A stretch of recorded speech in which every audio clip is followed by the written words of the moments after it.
यावर्षी 16 ऑगस्ट 2026 रविवार या दिवशी श्रावणातील विनायक चतुर्थी आली आहे. या दिवशी दुर्वा गणपती व्रत करण्याची परंपरा आहे. श्रावण शुक्ल पक्षातील चतुर्थीला हे व्रत सुरू करण्याची परंपरा आहे.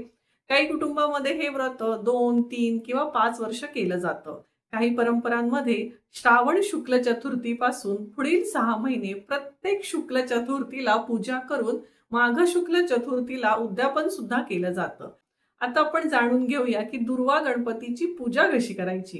सगळ्यात आधी सकाळी लवकर उठून आंघोळ करून स्वच्छ वस्त्र परिधान करायची. आपण जिथे पूजा करणार आहोत, जिथे देवघर आहे, तिथे आपण ती जागा स्वच्छ करायची. त्याच्यानंतर सर्वतोभद्र मंडल काढावं, त्याच्यावर कलश ठेवून पूर्ण पात्रामध्ये दुर्वा पसरवाव्यात. त्यावर गणपतीची मूर्तीची स्थापना करायची आणि श्री गणेशाला लाल वस्त्र अर्पण करून गंध, हळद कुंकू, अक्षता, फुले आणि पत्री अर्पण करावी. या पत्रीमध्ये काय आहे तर आघाडा आहे, शमीची पानं आवर्जून अर्पण करू शकता. नंतर धूप, दीप आणि नैवेद्य दाखवून गणपतीची आरती करावी. पूजेमध्ये सर्वात महत्वाची गोष्ट म्हणजे दुर्वा. गणपतीला 21 दुर्वांच्या 21 चुड्या किंवा दुर्वांचा हार अर्पण करू शकता. दुर्वा अर्पण करताना श्री गणेशाय नमः दुर्वांकुरान समर्पयामी असा मंत्र म्हणावा. श्री गणेशाला दुर्वा का प्रिय आहेत यामागे एक सुंदर पौराणिक कथा सांगितली जाते. अनलासूर नावाचा एक राक्षस पृथ्वीवरील लोकांना खूप त्रास देत होता. त्याच्यामुळे देवांनी गणपती बाप्पाला त्यांच्यापासून रक्षण करण्याची विनंती केली.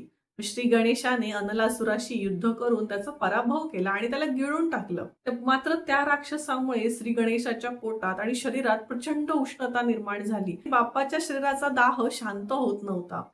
त्यामुळे तेव्हा ऋषीश्रेष्ठ कश्यप ऋषींनी श्री गणेशाला 21 दुर्वांच्या जुड्या अर्पण केल्या आणि त्या दुर्वांचा शीतल स्पर्श होताच गणपतीच्या शरीरातील दाह शांत झाला, अशी पौराणिक कथा सांगितली जाते.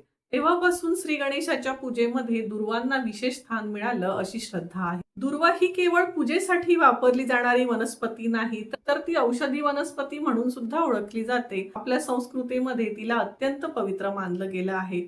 म्हणूनच गणपतीला दुर्वा अर्पण करण्याची परंपरा आजही श्रद्धेने पाळली जाते. पूजा पूर्ण झाल्यावर श्री गणपती बाप्पाला नैवेद्य दाखवावा, आरती करावी. व्रत करणाऱ्या व्यक्तीने आपल्या क्षमतेनुसार उपवास किंवा एकभुक्त राहण्याची परंपरा आहे. मात्र उपवास करण्यापूर्वी आपल्या आरोग्याचा विचार करणं हा अत्यंत महत्वाचा आहे. आणि या व्रतामध्ये 6 नमस्कार आणि 6 प्रदक्षिणा करण्याची काही ठिकाणी परंपरा आहे. आणि श्री गणेश हे साक्षात विघ्नहर्ता आहेत, त्याच्यामुळे आपल्या मनातील इच्छा व्यक्त करून त्यांना श्रद्धेने प्रार्थना करावी. गणपती बाप्पा विघ्नहर्ता असल्यामुळे आपल्या जीवनातील अडथळे दूर व्हावेत, प्रत्येक कार्यात आपल्याला यश मिळावे अशी नक्की प्रार्थना करू शकता.